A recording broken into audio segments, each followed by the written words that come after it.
Hello everyone, let's look at climbing stairs.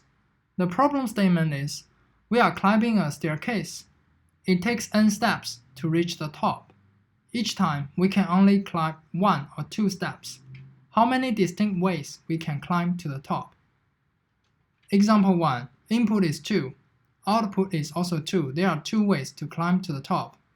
It's 1 plus 1 or 2. Second example. Input is 3. Output is also 3. There are 3 ways to climb to the top. It's either 1, 1, 1, or 1, 2, or 2, 1. This is another typical dynamic programming problem. To find distinct ways to reach n, we can first find how many distinct ways to reach n-1 and n-2, and adding them together gives us the result for n. To use our memorization array, it is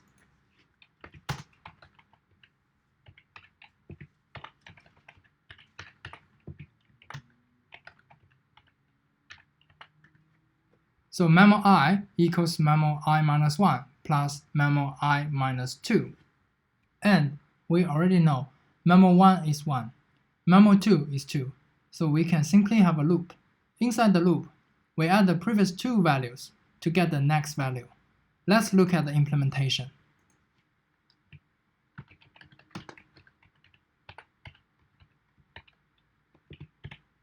Here, the initial value is 1, 1, 2. So for this first element, we don't need to care, because n is supposed to greater than 1. So for memo 1, that's 1. Memo 2 is 2. Let's have our loop.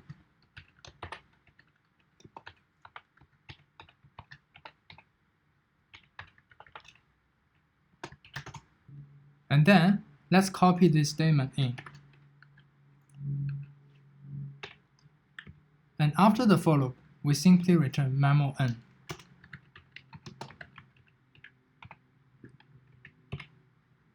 Let's submit. It passed. Let's look at the complexity here. For space is O of n, that's the size of our memorization array. For time is also O of n, because we have this for loop here. If you look at this equation again, you might find this is an equation for Fibonacci sequence. You are absolutely right. So, like the Fibonacci sequence, for this problem, you can also use recursion to solve this problem. But the complexity is not as good as iterative solution. Thank you for watching. If you have any questions, please leave a comment below.